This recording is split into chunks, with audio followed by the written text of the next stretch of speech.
안녕하세요. 바이블 클라우드의 조진영 목사입니다. 아마 이 영상을 클릭하고 들어오신 분이라면 매일 큐티를 하고 있는데 더 잘하고 싶거나 매일 큐티하고 성경을 읽어야겠다는 부담은 있는데 꾸준히 하지 못하고 있는 분들이지 않을까 싶습니다. 수많은 크리스천들이 다양한 방식으로 매일 말씀을 읽고 묵상하는 일을 실천하기 위해서 목표도 세우고 계획도 세우지만 이 꾸준히 지속하는 사람을 찾기가 쉽지 않죠. 저도 모태신앙으로 태어나서 계속해서 교회를 다니고 또 이제 목사가 되었지만 매일 꾸준히 성경을 읽고 묵상하는 일을 지속하게 되기까지 굉장히 많은 실패를 경험했어요. 오늘 영상에서는 우리가 왜 매일 말씀을 보는 일에 실패하는지, 또 그 실패를 넘어서 어떻게 매일 말씀을 읽는 일을 실천할 수 있는지 그 노하우를 모두 나눠보려고 합니다. 여러분, 우리가 매일 큐티하지 못하고 매일 성경을 읽어나가지 못한 이유가 뭘까요?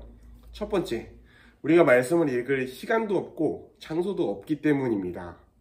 뻔한 이유긴 하지만 가장 현실적인 이유죠. 너무 바쁘잖아요.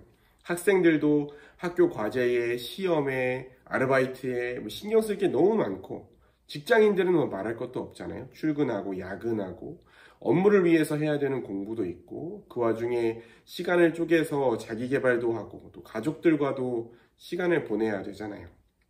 이런 현실적인 상황을 생각해 볼 때 우리가 성경을 읽고 이해하고 정리하고 생각해 볼 수 있는 그 최소한의 시간, 그리고 그 시간을 보낼 수 있는 구체적인 장소가 마련되어 있지 않다면 성경을 펴보지도 못하고 하루가 지나가는 것이 어떻게 보면 당연한 것 같아요. 그리고 매일 성경을 읽는 것뿐 아니라 원래 매일 꾸준히 뭔가를 하는 게 어렵습니다. 둘째로 재미가 없고 지겹기 때문이기도 할 거예요. 여러분, 다윗은 하나님의 말씀이 송이꿀처럼 달다 그랬잖아요. 그런데 솔직히 말하면 처음에는 매일 성경을 읽는 것이 항상 재미있고 항상 즐겁지만은 않을 거예요. 성경을 읽으면서 힘이 되고 위로가 되고 내가 고민하는 문제의 답을 발견할 때도 있지만, 무슨 내용인지 잘 이해가 안 되는 내용을 만나거나 또 우리 일상이 너무 피곤하고 힘들 때는 집중도 안 되고 지겨울 때도 있어요. 이럴 때 하루 이틀 성경 읽기를 거르다 보면 의지도 꺾이고 이미 계획한 성경 읽기를 실패했다는 생각 때문에 그냥 포기하게 되는 경우도 생기죠. 세 번째로, 교회에서 자꾸 읽는 내용을 바꾸는 경우가 있습니다. 아마 공감하는 분들이 있으실 텐데요. 이 영상을 보는 분이 목회자가 아니라면 말씀을 묵상하거나 성경 공부할 때 교회에서 하는 대로 아마 따라가실 거예요. 근데 어떤 교회는 전통적인 스타일로 평일에 성경 3장 읽고 주말에 5장을 읽어서 매년 성경 일독을 하자, 이렇게 하는 교회가 있을 수도 있고요. 어떤 교회는 매일 성경으로, 어떤 교회는 생명의 삶으로 큐티책을 정해서 큐티를 하는 교회도 있을 겁니다.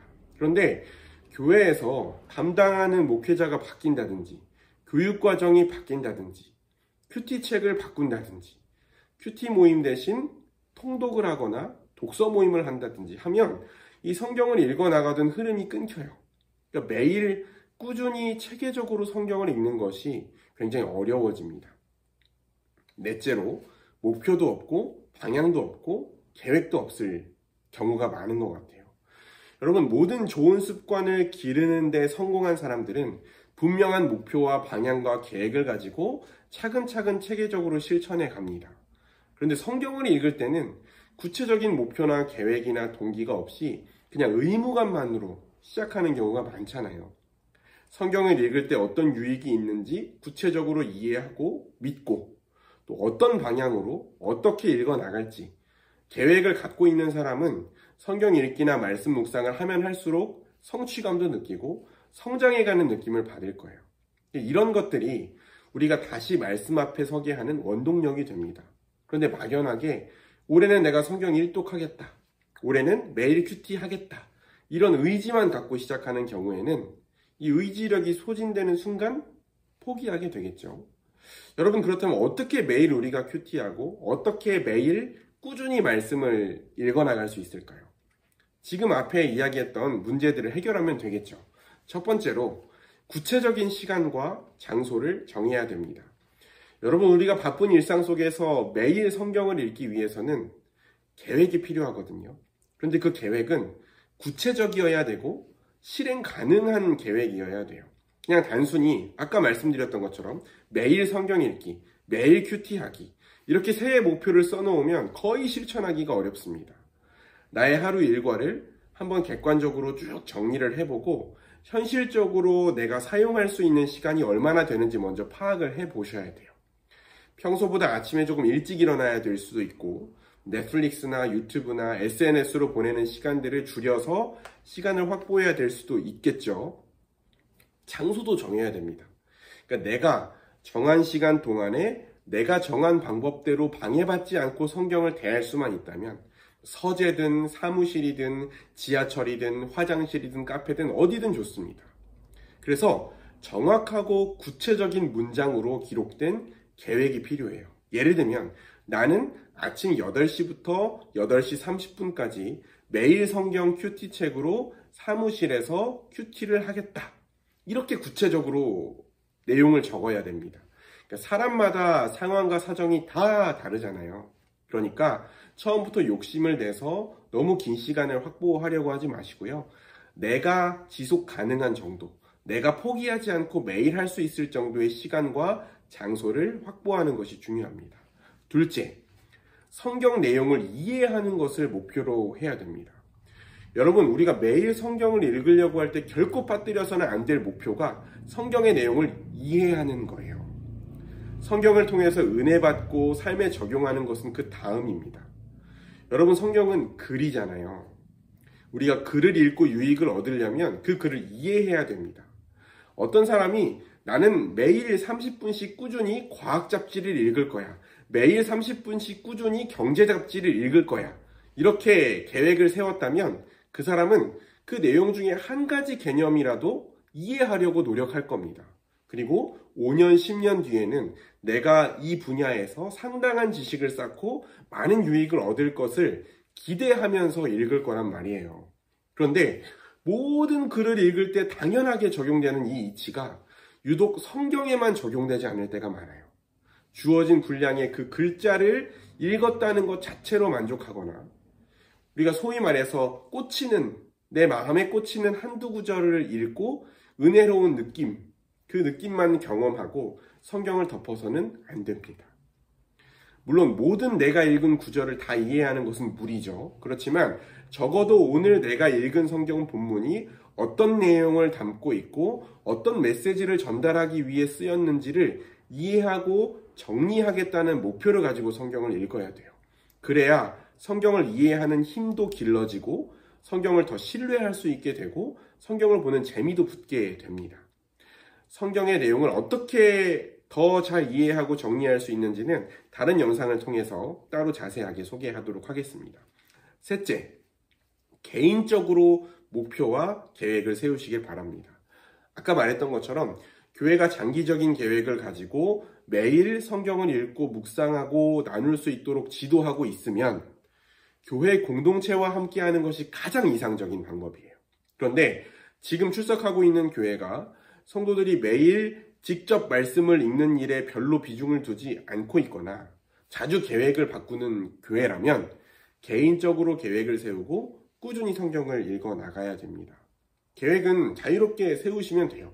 창세기부터 시작할 수도 있고 마태복음부터 시작할 수도 있어요.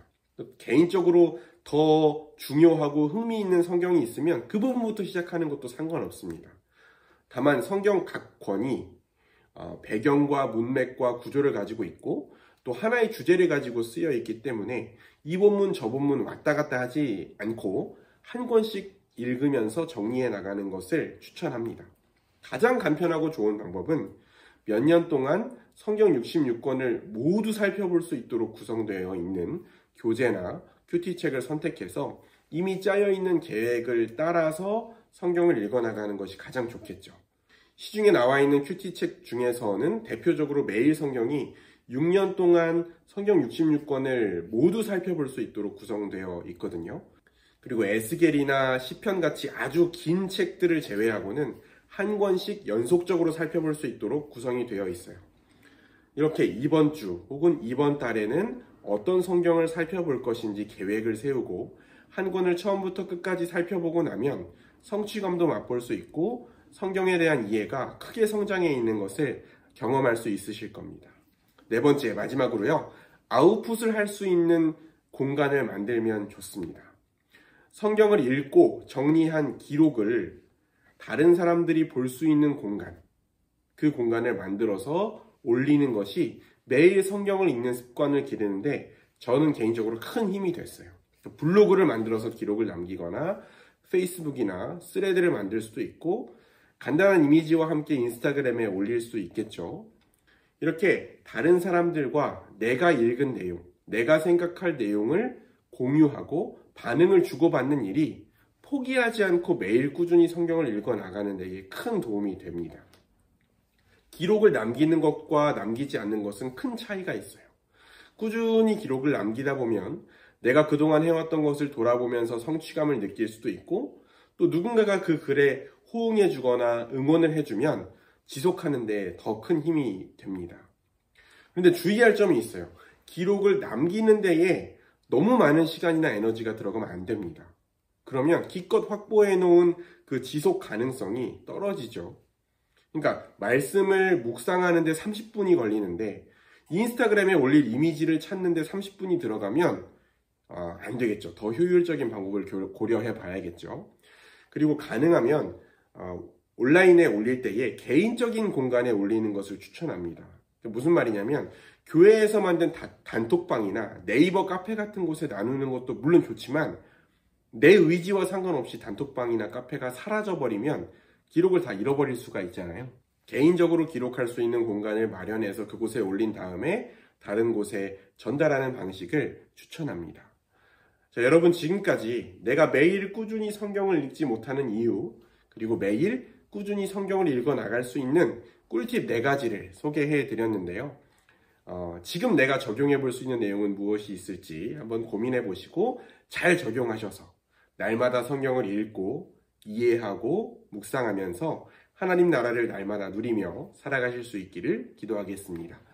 영상이 유익하셨다면 구독과 좋아요 눌러주시고요. 궁금하신 점이나 제안하실 게 있는 분들은 댓글 남겨주시면 확인하는 대로 답변해 드리도록 하겠습니다. 영상 시청해 주셔서 감사합니다.